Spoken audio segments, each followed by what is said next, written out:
Welcome to the fourth DansDeals podcast. I've been loving doing these with you. It's been fun. It's been a lot of fun, and we've been sharing the best deals online for over 20 years. Our readers and followers have saved billions of dollars and earned tens of billions of miles and points, and we're here to teach you how you could do the same. So I don't know if you remember on our last podcast, I foreshadowed a little bit, and I think I caught you pretty off guard. I told you that for the 20th day on your actual birthday, we'll have to have some other surprise for you. And at the time, you thought it was just this whole 20 days, 20 deals thing. But actually, I flew to Cleveland this past Saturday night, and I showed up with my brother David, and we knocked on your door at what time was it?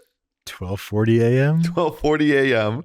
We ring his ring doorbell, and then we hide to the side so he can't see us. We ran up the driveway and kind of put our hoods down so he wouldn't see us running up the driveway. And what was that? Tell me how that was on your end. I mean, I'm in bed falling asleep, and my phone buzzes with the ring. What is going on here? Yeah. And I'm looking at it. There's two guys with luggage. What is happening? Why are they ringing my bell? And I asked my wife, I'm like, what do I do? And she's like, I don't know, get the door. Like, get the door. I should be calling the cops. And then I see there's Tsitsis. Okay. I'm like, huh. Saw these little guys flying out. And she's like, you should answer the door. I'm like, all right. And I answered she the was door. in on it. I understood that. Now I understand that. And then it's you guys. I'm like, what is happening? It's a Motzei Shabbos. I'm in bed and you guys are, hi. And then we tell you, pack a bag. We're going at 7:30 in the morning. I'm like, what kind of clothes do I need for said trip? What's the weather going to be? Yeah. Because I took Mimi on a surprise trip. I think I talked about that in the last podcast, but I gave her the daily weather forecast. Right. You guys are being a little evasive. You need to no, we're not going to give that up. No way. Have you ever had a surprise trip planned for you before? No.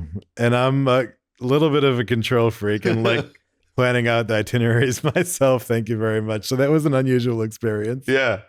Okay. So the next morning, 7:30, we had you all packed. I told you I was calling the Uber. I was half expecting to wake up and be blindfolded or something. I was like shoved into the van. You don't have a choice in this. There was an interrogation that night about where we're going, trying to figure it out.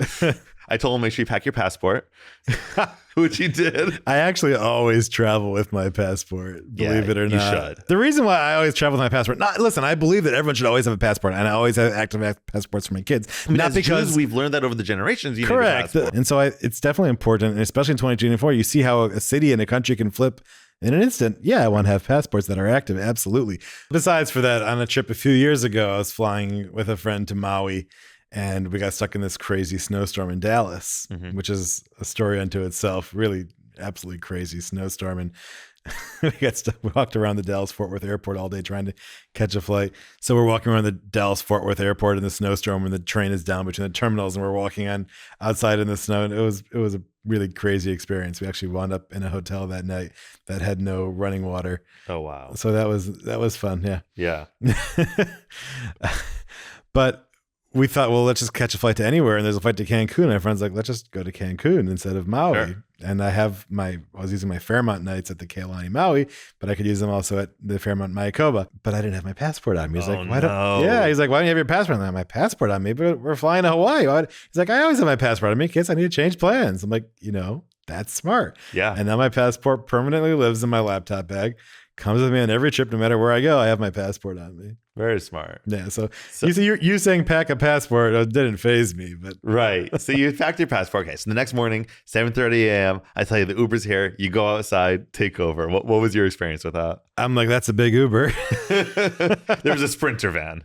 Yeah. So we get in the Sprinter van, and I see a bunch of friends and a bunch of brothers there. It's pretty cool. Pretty epic. Yeah. So then we got in the van. And I told you that I made a full itinerary for 2 days of on cardstock paper. This is went all out. This is really all out thing. Yeah, this was so cool. Going on the Bourbon Trail and driving down to Kentucky to Louisville. And meeting up with the bourbon rabbi there, Chaim Litvin. You were in school with him, right? He was a little younger than me. He was in a grade under me. Yeah, it was so fun. I feel like we learned so much about bourbon and a crash course because we got there. We got to the first distillery at what time? 1:30. Okay. And then, so it was really Wild turkey. Yeah. So it was really like 30 hours. We hit up 7 distilleries in 30 hours. Yeah. Which is pretty impressive. Drink at all of them. Yes. We had a nice buzz running for all 30 hours. That was so cool. What were your favorite bourbons that we tried? Well, let's go in order. So we start. So we started at Wild Turkey. Yeah. Wild Turkey was really cool. They had that Voyage. Yes. Remember that? Yes. The Voyage was awesome. It had that like rum finish on it. Also, just the tasting room there was so beautiful. Luxurious, right? Yeah. So nice. Yeah, and the guy, like the tour guide, he was awesome. Yeah, he was really cool. And he said we're not allowed to tell anyone, so I feel a little bit bad saying it on here. But he kept pulling out extra bottles at the end. And like, don't expect that. Seriously, don't expect that. I think the bourbon rabbi is like friends with them and stuff. He like, yeah, he was in a good mood. He pulled out a couple of extras for us. Yeah. Oh, I think he said the holiday party was the night before. Yeah. They had like open bottles left over. Yeah, so that was fun. We didn't buy anything there. I don't think they sold anything that was. The Voyage is a once-a-year release. Right. So the one that we loved the most is not for sale, which is a theme at a few of these places where they let you taste something that's amazing, but they won't sell it to you. But you know what? To me, that makes the tour special because we went to Woodford next and they gave us their 4 Woodford bottles that are for sale everywhere, all over. And that was a letdown to me. Like, I want to go somewhere and taste something that you can't get other places, right? Right. That makes the tour special. It makes going to the trip special. So yes and no. What if they only sold it at the distillery? That's cool too. Right. That's cool too. So there were a lot of those too. Yeah. Okay. So Wild Turkey didn't have that. We weren't able to buy the one that we loved the most, so we didn't buy anything there. Right. Then we went to Woodford, and like I just mentioned, grounds are beautiful. Stunning. It felt like we were in Scotland. Yeah. They had these stone walls going up, huge mountains and buildings. And definitely the nicest grounds overall. Yes.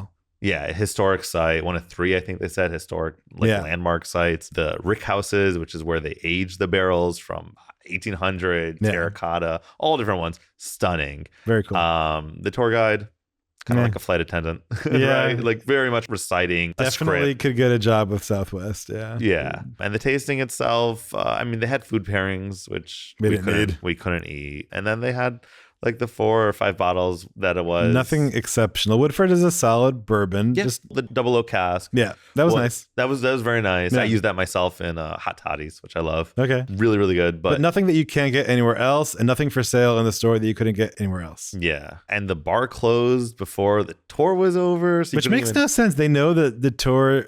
they have all these people on your tours. They probably want to try out more things at the bar. Why would you close beforehand? Really strange. Yeah, really interesting choice.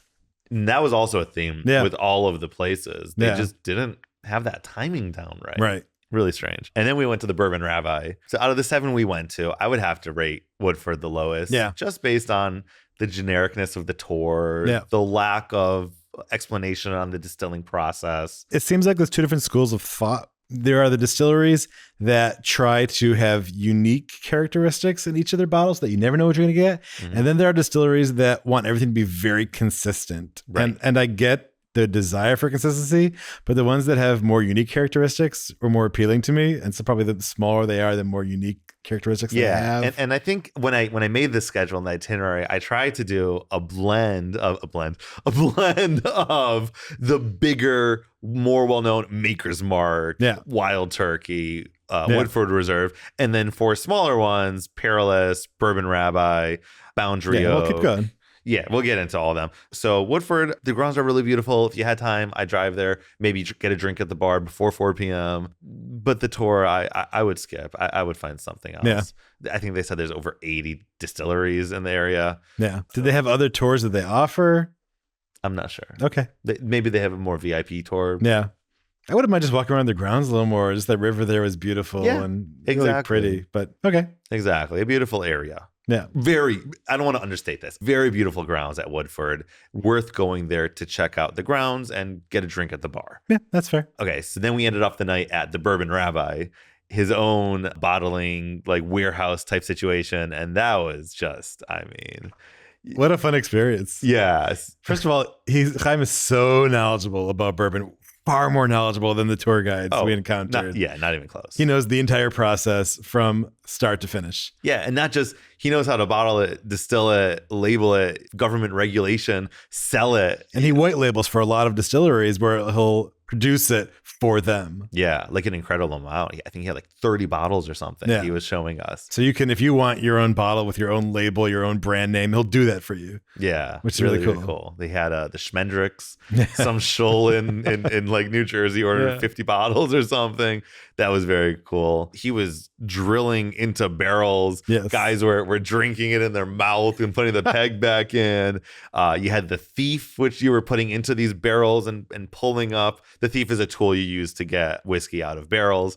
And we must have tasted a lot of different. He had like 5 of his own, and then those 3 barrels. It must have tasted 10 different whiskeys just there. Yeah. And one of his newest experimental ones was awesome too. Which one was that? With the cacao bean. The cacao bean in the mix. It was very, very good. Yeah. He has a lot of great stuff, and I'm excited to see where he goes with everything. I mean, his doing. Cabernet Sauvignon finished one, and what else? I love the double oak one. Was awesome. The double oak one I loved. Yeah. Yeah, those are great. He has great stuff going on there. Cannot recommend it enough. He also kosher for us for the whole trip. He took care of all the kosher for us. He had great steaks, sous vide, then grilled, veggies and everything. And I got us a poker table and dealer. That was fun. That was awesome. With all 10 and plus Chaim was 11 guys. And it came down in the Texas Hold'em. It came down just me and Chaim at the end, and Chaim beat me at the end. That's right. The house always wins. House always wins. That's right. That's how it works. But then we visited his warehouse neighbor, Otto, who had this incredible warehouse. He's this World War II junkie. Yeah. And his ex-Air Force pilot of like 30 years. Yeah, Colonel and in the Air served Force. in Iraq, Afghanistan, Okinawa. I mean, he's been everywhere. He has amazing stories, first of all. He's written a novel that we hope to read. He said he would send it to us. Yeah. Awesome guy. He's got a warehouse full of tanks and machine guns and everything you can imagine. Everything for World War II you can imagine. Yeah. That was super cool guy to check out. Yeah. Really nice guy. Never been married. Right. Yeah. And he's getting married. He's such a genuinely nice human being. Nice. And he's engaged now, finally. How old is he, do you think? So nice. I'm not 60s? sure. 60s? I don't know. Yeah. Okay. Great guy. Yeah. That was so cool. Then we did some blackjack, drank some more. It was learned some other poker games we've never played before. That's right. 7 card stud. Yeah, that was fun. And then in the end, it just ended off with Calvin Ball. So if you haven't read Calvin and Hobbes, that's kind of where every ball game they play eventually degrades into the same, no rules. And so we were just going all in every hand and playing. We were swapping cards with each other. It was fun, and you know we weren't playing for time. We weren't playing for money. No, there's no money involved, but it was still a great time, just because there's a professional dealer and chips, and she was great. All right, then we went to the Hyatt House East, which I had a really nice room. Yeah, it was nice. It was very comfortable. Yeah. You never know like if the pillows are going to be terrible or the beds are going to be terrible. So my brother David booked us a room to share. He used 11,500 points. So 6,500 points for the base room. Mm-hmm. And then for 11,500 points, you can get a suite. But I have all these suite upgrades in my account. So I'm like, well, let's just cancel it. This is where Dan's like, I got to have some control of this trip, okay? I'm going to book the Hyatt. At the hotel, the guy said, sure, I'll waive the fee for you to cancel it. And then I was able to book it for 6,500 points and use a suite upgrade. In the end, they actually charged me $40 for the suite upgrade because they're supposed to bill that to Hyatt, but they billed it to my room instead. And I didn't check out and I got the folio of Hyatt emails. Now I'm going to have to call Hyatt or which is cool to see email that my insight, concierge to fix that. Which is cool to see that insight. Right? It happens. It does happen. Talk about that. Yeah, sometimes you book a points room and they bill your credit card by mistake, or on the folio, it'll show the bill. So they actually can see what the internal reimbursement rate is. So I guess the reimbursement rate for one night at a low category Hyatt in Kentucky was $40 for the suite upgrade. Right. And you've seen that from Accor hotels also, right? Yeah. Where you see what the hotel pays to Accor for a member using points. Yeah, they've for the charged night. that to me. You always have to look at your folio and make sure they're not charging you when you're redeeming points. Right. And the main difference is going to be like capacity at the hotel, right? Like some nights, like the Plaza in New York, they're getting reimbursed like $150 or something like stupid low. We'll talk about that in a future episode. Let's get back to the let's get back here. So we went to Peerless the next morning was such an amazing distillery. I think that was the best tour that we had. Amazing tour guide. But more than that, the building itself had so much character to it. And they're a company that's pre-Prohibition, and then Prohibition kind of put them out of business. But during Prohibition, they were able to sell. Yes. They had a medicinal license to sell. So if you had a prescription, you're able to still drink bourbon. alcohol. Yeah, which is cool. Which was really cool because they partnered with Walgreens, which was a small store in Chicago. And because they were able to get supply from Kentucky, because they were only able to sell medicinal bourbon that was already distilled pre-prohibition. They weren't allowed to distill anything new.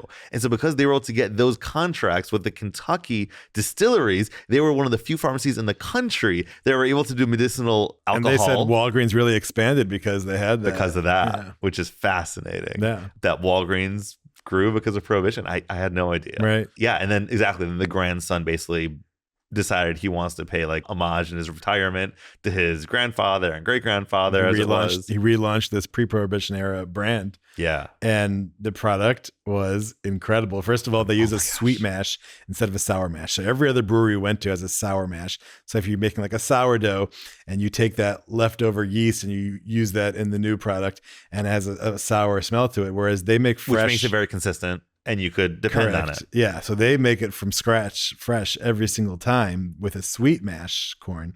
They don't use the previous yeast in the new product. So first of all, it tastes delicious. Okay, so first of all, this was like a VIP tour. Again, Chaim arranged it. He actually gives them hashkacha. Everything there is kosher. Yeah. Size one type, size one line. But yeah, everything else there is kosher. And we got to taste everything along the process. Right. So you could taste like the oatmeal mash, and it's sweet. So it doesn't smell bad like all the other places that has sour mash, which has a pungent smell. Yeah. This is a sweet, nice smell. It's like a great oatmeal. We were trying to tell them how they have to sell it. Right? It was like it's like delicious. It was like, I think these had like 12% alcohol, and I don't know how to explain it. I'll throw a picture up on the screen or something of it. It was really cool. And then they cracked open an entire barrel. And they have this awesome filtration system. So just kind of water falls out of there and goes to this filtration system. Yeah. It just comes gushing out of the barrel, because they were bottling it that day. They bottle a few barrels a day there at a really small, intimate operation, family run. And they put cups under the barrel as it's falling down. You got like charcoal pieces coming out of there from, the finish on the barrel before they put the whiskey into it. And how good was that? Oh, it was incredible. And they have a special process they use to toast their barrels and char them. And they're proud about the fact that they're not consistent, that their bottles are always unique, and they taste every barrel and they set them aside for according to how they taste, and they label them. So and the day we went, they happened to have this rye that they called short stack because it tastes like a short stack of pancakes. Yeah. And it really did. It had such a unique flavor compared to their regular product. And they label that on the bottle that there's something different. What's unique about that flavor. And they're proud about how unique each bottle is. Right. You never know what you're going to get. If I went back to Kentucky, the only one of all the places I went to that I'm going again is Peerless. Yeah. Because of that, it's going to be, you're going to have a different drink when you go back there. Right. And everything that they allowed us to taste was for sale. So there's this bottle. We just started selling it yesterday. There's only X amount of bottles, not many, just from that barrel, a couple hundred bottles, whatever it is. And that's it. When we sell out of them, they're gone. And they'll let you taste something else. So I like that they let you taste that unique bottle and they have that. And that's it. They're not selling it anywhere else besides the distillery. And after a week, it's gone. Right. So that's what I like the most, because everything that they allowed us to taste, it was unique, and we got to buy it. So I wound up buying 3 bottles from them. Right.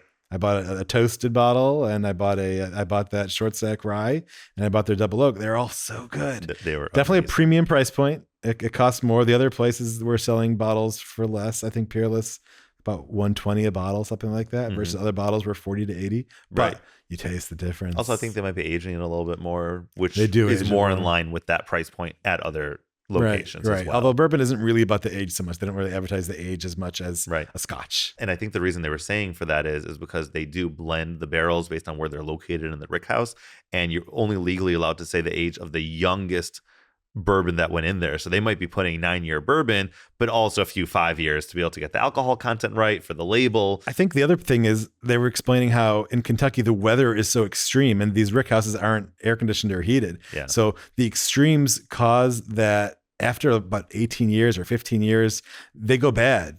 Just because it seeps into the oak and out of the oak too much, versus in Scotland where the weather is more temperate, they can age them for much longer. Or in Japan, they can age them for much longer than they can in Kentucky. So they can't get to that age level of scotch. Right. Basically, just to explain the science for a second, like you were saying, when it gets 120 degrees, 130 degrees in the summertime in these rickhouses, the vapors start to expand and actually go into the oak And then in the winter, they go back into the barrel, and this process keeps going through that eventually it just tastes like biting into a piece of wood. Right. And it's completely inedible. And it sounds like the magic number is 18 years max, if even. Yeah, I mean, typically much less than that. I think just Heaven Hill does 18. Everyone else is doing less than that. Yeah, yeah. So that is, like, we learned so much. Like, we could talk right now, I think, for at least an hour just about the science. 30-hour crash course into bourbon making and tasting and notes. each place really taught something different, right? And there was so much to learn. Yeah. I mean, these guys spent a lifetime, and Yeah, everyone had their own perspective to add to it, different philosophies in making it also. And the owner of Perilous was there. He was signing the bottles. Signing our bottles was great. Gave you a sweater for your birthday. Yeah, that was Just awesome. Like real family energy. At that. So that was number one. That was easily. Yeah. Besides the rabbi. Right. Well, his also wasn't a tour of a distillery, right? Yeah. That's another big important distinction is you must know, are you getting a distillery tour of the whole process, or are you getting a tasting room? Right. And most of the big places just have a tasting room. It's very important to know that if you do go, you must get a distillery tour start to finish at least one place to be able to really. But I wouldn't do it everywhere. I wouldn't do a distillery tour at every place. No, not It'd necessary. be overkill. Yeah. But a couple of them, yeah. I would do a Bourbon Rabbi at Perilous. That's what I would do. All right. Then we went to Heaven Hill. That was a quick stop. That was a quick stop. Just a tasting. They had some premium stuff. They had that 18 year. That was which you fantastic. Can't buy. Which you can't buy. It was fantastic. Very Scotch-like because of how long it was aged, probably. It was great. You couldn't buy it. A couple other ones they had that you couldn't buy. You couldn't buy, right. And then Heaven Hill in the gift shop had some bourbons for sale that are super rare that we looked online and they're selling for like triple the price they sell for in the gift shop. I'm like, well, we should have been allowed to taste that. I probably would have bought more of those ones. Right. So I was confused about what they let us taste versus we're selling there. A little confusing. It was cool if you noticed they had those Mug and Davids in the ceiling there. That was very cool because the Jewish menorah. owners. They had, well, the owner is Jewish, but his wife is Jewish. Okay. Yeah. So Santa Clauses, but also Mug and Davids and menorahs. That was very cool. Yeah. So after Heaven Hill, we went to Maker's Mark. Yeah. That was fantastic. The grounds are amazing. Oh my goodness. Beautiful, beautiful grounds. It was pouring rain. We didn't really get the full outdoor experience. They kind of drove us around in the shuttle versus walking the grounds. Which is nice they were able to accommodate. Yes. Yeah. If we would have had umbrellas, that would have been key. Right. Probably a good idea for Kentucky. Right. But again, that was a distillery tour. They took us through the process. I heard before COVID, they let you taste the corn, then taste the mash, then taste the, distilled product, then taste the final product. And they stopped that. That's unfortunately. You're going to have to go on a VIP Perilous type tour to do that now. Right. But the process was the scope of it. This was the one you were saying how they get it consistent, the same every single, they're using the sour mash. They're bottling 30 million bottles a year. Yeah, crazy numbers. What Peerless is doing in the whole year, they're doing, in half a day. That's right. And just being on the grounds, you hear these boom, boom, boom. Is it thunder? And he's like, no, it's not thunder. They're just loading barrels onto trucks. Yeah. This all day, every single day, consistently. So Maker's Mark tour was awesome. Being able to see the scope and the scale of all of it. So their general bourbons are very consistent, which to me is a little boring. But they had it for cocktails though, because it's consistent. Right. It's amazing for cocktails because you know exactly what you're getting every single time, no matter where you are. Right. They have this one cave. The cave is awesome, and in this cave, they do for like private clients who want their own private white label bottle, and they can make their own staves for like $15,000 per barrel, give or take. You choose your staves. Staves are charred like different flavors of wood that they don't do any flavoring to their actual whiskey. What they do is after it's done aging, they will put in these smoke, charred, whatever it is, different types of wood into the barrel and then age it more in this special cave. Just 9 weeks in the cave, but it gives it a completely different flavor profile. So we had one amazing one that we tried there. Like, oh my gosh, I want to buy this one. It's not for sale. It's a tour exclusive again, which is cool that it's a tour exclusive. It is something unique, but I would have loved to be able to buy it. And they had stuff in the gift shop, which were also exclusive to the distillery, but why didn't they let us taste those? Like, I feel like more people would have bought it if. Right. I think at the bar you were able to taste it there. I think for most of them. Okay. But for example, they had one that they said is the most similar to the one we tasted on the tour. I ran to the gift shop to taste it, bought like an $8 half shot at the bar to taste it. Bought like an $8 half shot, and it wasn't even close. Yeah. Like the one on the tour was smooth like scotch, like a 21-year-old scotch, and then I tasted that. And what's unique at Maker's Mark is the dipping in the hot wax with a drip, which they have a patent on. No other company can bottle anything with a hot wax drip. And if you buy a bottle there, then you get to do the dip yourself. Yeah, Which is very so cool. I did that. I had to do that. Yeah. So I bought a bottle of one of their distillery exclusive bottles. So that was cool. The grounds Yeah. are cool. Yeah, definitely. I don't think the product is as good as a Peerless, but it's worth doing. Right, for sure. And then we ended off at Boundary Oak, which was just super chill. We went there kind of for dinner, and the owner was there, and He's like best friends with the rabbi. Yeah, he's like, I love Rabbi's burgers. I'll stay open late anytime for him. And I think Chaim Litvin, Bourbon Rabbi, white label stuff for Interesting. for Boundary. But Boundary also has a distillery there where they're doing stuff. We saw the factory running while we were there. Yeah, and so he had the lavender. Yeah, that was bourbon. cool. Yeah. He puts actual lavender in flowers that he uses. Yeah. So it's not a flavor, it's lavender flowers. And a really cool thing about Kentucky was that they're explaining like why Kentucky, and they were explaining it's the most rivers per area. Before railroads, they were able to get it out to the whole country. Well, they're very big into their limestone filtered water. It sounded like as if like the New York bagels, like why is it better in New York? Well, it's the water in New York. I don't know if that means the bugs in the water. I don't know which part of it makes New York bagels so good. But yeah, they were saying the limestone water was another factor, and also just the amount of corn. These distilleries, even Maker's Mark was saying, oh yeah, we get 90% of our grains within 50 miles of Right. which is crazy because they're doing 30 million bottles a year, and they're getting 90% of their grains or whatever the exact number was within 50 miles or whatever the exact number was of the actual distillery. But I'm sure they're growing those crazy. grains there also because of all the distilleries that are there. So it's But the land is made for it, right. Well, they do import from Michigan also some of the wheat. Was it? What was it? I don't remember exactly what it was. The rye, certain grains. Yeah. But it's just cool to be able to say like this region. But even Michigan. I always thought that bourbon had to be made in Kentucky. I realized that more recently that it didn't have to, but they explained on the tour that it has nothing to do with Kentucky per se. Bourbon could be anywhere in the U.S. Yeah, they said most bourbon is made in Indiana, the huge mega factories, right. I guess. Yeah, Tennessee and Ohio actually has a bourbon. I know I had that in Israel. We found a bottle that was produced, distilled in Ohio, and then they brought it over. They aged it on a boat for 6 months. Oh, wow. They went to Haifa and they aged it by the sea in Haifa. And it's actually a delicious bourbon, which they only sell in Israel. Yeah. That's really cool. Yeah, right. So bourbon has to be distilled in America. Right. Was the catch. Right. That's and what it has to be mostly called corn. bourbon. 51% corn. Other than that, was it 2 years has to age for? If it's less than 2 years, it has to say how long it aged for. Yeah, there's a lot that went several into it. rules, but so it was cool. I learned a lot about bourbon. Definitely always been more of a Scotch person. I know you've been the same. We'll make it out to Scotland one day. That would be fun. That'll be a week trip. You can't do that in 30 hours. No. It's so much more spread apart there. And the different regions is so important there. Yeah. So yeah, exactly. With everyone's schedule, I basically had exactly 40 hours to work with what we're gonna do. 30 on the ground. 30 on the ground, what to do, and I think we did a good job. Yeah, that was awesome. And then ran to the airport and got stuck in traffic that wasn't moving, but we made it onto our flight, which was a flight on Spirit Airlines. My first trip on Spirit. That was a very, very special experience. So how was the bathroom in the front of the plane? Broken. Broken. Yeah. Okay. Yeah. We forgot to pay for the front bathroom fee. That's right. We forgot that darn front bathroom fee. But no, and we got the front row, and that came with free check bag, free carry-on bag, free snacks on board, free drinks on board, free alcohol drinks, free Wi-Fi on board, and it's $99, and you're getting a much bigger seat. I mean, if anyone does like any two of those things, they're almost already paying for it. And there was empty ones on our flight, so it was very interesting to see how people are just.